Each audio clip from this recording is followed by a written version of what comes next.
Qu'est-ce que je fais quand je crée? Bon, alors déjà, j'essaye de sentir ce qui se passe.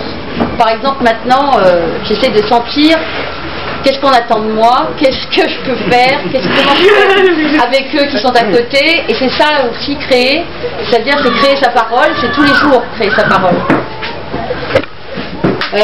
Qu'est-ce que je fais? J'essaye aussi d'être vraiment à l'écoute profonde de ce que je sens de quelqu'un que je ne connais pas ou que je connais, et j'essaie de voir ce que je peux en faire avec l'espace, c'est ça être metteur en scène, c'est se servir de différentes choses.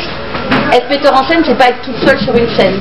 Je suis pas acteur, moi. Enfin, j'étais, mais je suis plus.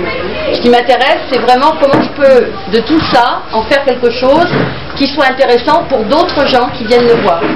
Voilà. En gros, qu'est-ce que je fais? C'est ça. C'est un peu difficile cette question. Hein. Oui. Alors, quel risque? C'est un risque tous les jours. Enfin, moi, je peux pas. Chaque année, je dis, je vais venir, je vais rien faire.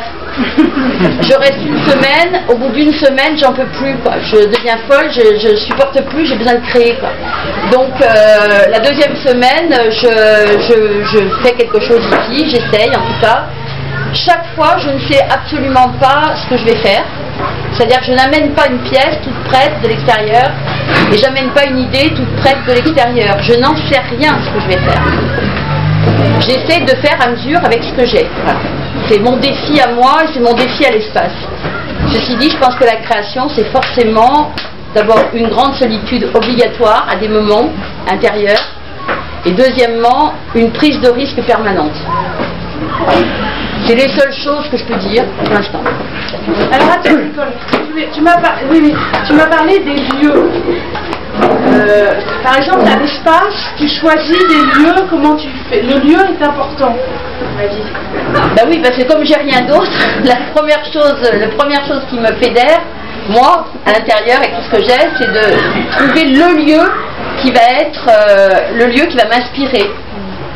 Bon, donc j'ai fait le tour cette année, là, j'ai fait le tour de tout l'espace, j'ai regardé partout. Il faut dire que depuis 25 ans que je viens, j'ai fait des spectacles à peu près partout. Donc pour trouver l'endroit qui va me parler, il y en a de moins en moins. Donc voilà, là j'ai trouvé 2 endroits, je ne vous dis pas lesquels, vous viendrez jeudi, et ça m'a inspiré par rapport à une question que je me pose. La question c'est autour de l'harmonie, qu'est-ce que c'est que l'harmonie? Parce que je trouve qu'ici on parle beaucoup de l'harmonie, donc ça m'intéressait de voir, parce que dans le théâtre contemporain, j'ai oublié de dire que je fais, les gens ici, dès qu'on dit le mot contemporain, c'est un gros mot, quoi. C'est-à-dire que contemporain, ça fait peur, on va rien comprendre, c'est des gens qui se prennent au sérieux, enfin bon. C'est absolument pas ça, le théâtre contemporain, c'est au contraire très souvent ça peut être très humble. Ça va chercher la vérité, exactement comme dans les développements personnels.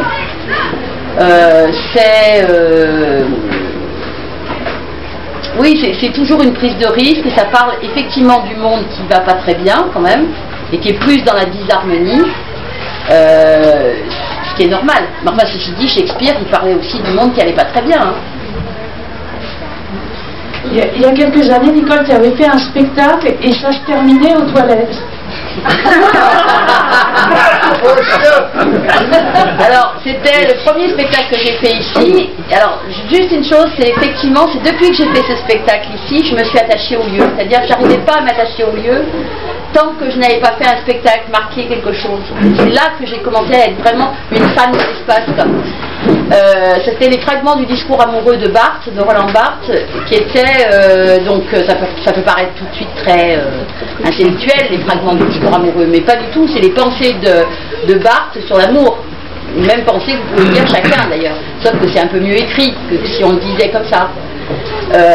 Voilà, et c'est donc dans des endroits différents, j'avais fait un parcours, et à l'époque il n'y avait pas de porte aux toilettes, ça, on a dû vous le raconter 100 fois l'histoire, donc je ne vais pas la raconter. Donc je trouvais que c'était assez drôle qu'il n'y avait pas de cloison entre les toilettes, c'était tout du bric-et-broc, l'espace. Donc effectivement ça se terminait où il y avait 2 acteurs qui se disaient une scène amoureuse en étant assis sur les toilettes. C'est tout. Ça se terminait comme ça, mais c'était pas de la provocation, c'était plus Enfin, la provocation, j'aime bien aussi, mais c'est toujours c'est souvent mal vécu.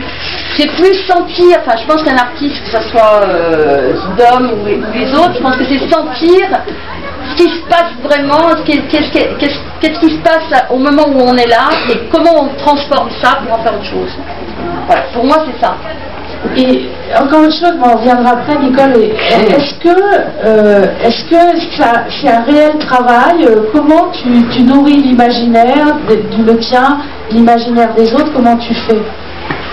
D'abord, pour nourrir l'imaginaire, je pense que c'est un travail de tous les jours. C'est tout le monde. C'est-à-dire, c'est comment je regarde la branche là-bas, c'est comment je regarde les gens qui sont là, c'est le regard qu'on porte chacun sur le monde. C'est ça être artiste aussi, c'est avoir un regard un peu perspicace et qui essaye de regarder à travers.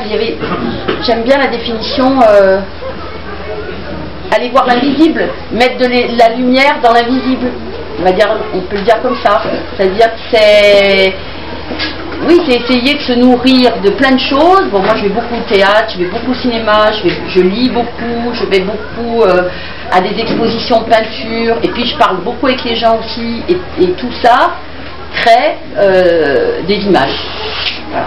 Après, c'est comment on les met ensemble, les images. C'est Matisse, je crois, je suis pas sûre, hein, mais c'est Matisse, il me semble, qui disait ce qui est important, c'est pas l'oiseau et la branche, c'est ce qui se passe entre la branche et l'oiseau. Et je trouve que c'est ça qui définit pour moi aussi ce que c'est qu'être artiste. Parce que ce qui se passe entre la branche et l'oiseau, on n'en sait rien, enfin, réellement. Donc on peut l'imaginer et on peut en faire quelque chose.